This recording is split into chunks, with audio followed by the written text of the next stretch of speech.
Hello, this will be a demonstration of Proposition 28 of Book 7 of Euclid's Elements, which says that if two numbers be prime to one another, their sum will be prime to each of them, and if conversely the sum of any two numbers be prime to either one of them, the two numbers shall be prime to each other. This is a case of a proposition where we have a statement and its converse in the same proposition. It's not unusual at this point. We've seen this several times, but it's going to take some untangling to do. We're going to deal with this proposition in two stages.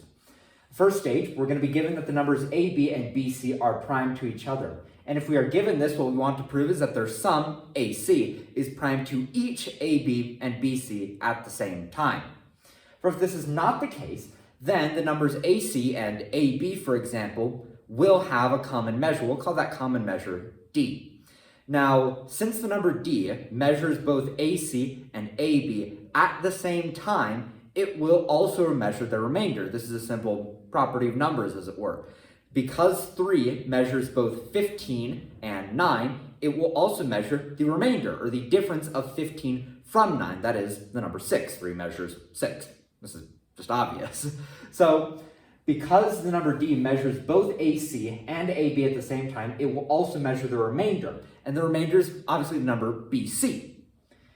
And so we see that the number d measures ac, ab, and bc, which means that the numbers ab and bc have a common measure. And so they are not prime to each other. But we were given that they were prime to each other. So the two numbers ab and bc at this point are both prime to each other and not prime to each other. This is impossible. Two numbers can't both be prime to each other and not prime to each other at the same time. That's just absurd. And so we can conclude that the number d does not in fact measure the numbers ac and ab, and in fact, in general, that the numbers ac and ab do not have a common measure and are so prime to each other. Now, by the exact same method, we can prove that the numbers ac and bc are prime to each other, assuming that they do have a common measure, showing out an absurdity. Bada bing, bada boom. You prove that the number ac is prime to both our given numbers ab and bc.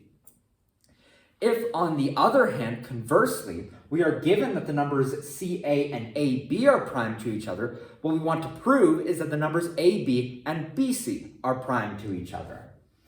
For if this is not the case, again, then the numbers ab and bc will have a common measure. We'll call that common measure d.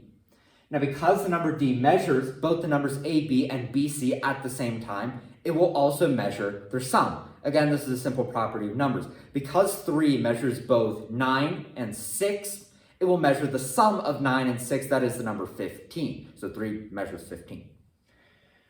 So we see that the number d, because it measures both the numbers ab and bc, it will measure the sum of ab and bc, which is the number ac. So the number d measures the number ac. But we made the number d such that it measures both ab and bc. So this one number d measures our three numbers, ab, bc, and ac at the same time, which means that it is a common measure of both ca and ab. And because it's a common measure, the numbers ca and ab cannot be prime to each other. But we were given this. So we again arrive at a similar absurdity that the numbers ca and ab are both prime to each other and not prime to each other, which is just impossible. And so we can conclude that the two numbers ab and bc have no common measure and are therefore prime to each other. And this is all that we set out to prove, which means we are done with the proposition, therefore, etc. q, e, d. An example of this proposition is if we have two numbers, say 22 and 27. They are prime to each other. And what this proposition is going to tell us is that their sum, which is the number 49, is prime to both 22 and 27 at the same time. But conversely, if we have that 49 is prime to 22, then 22 is also prime to the remainder 27. So we see that this proposition holds, which is always a good check to make sure you understand the proposition. That's all I've got to say about this one, so I'll end the video here and move on to proposition 729.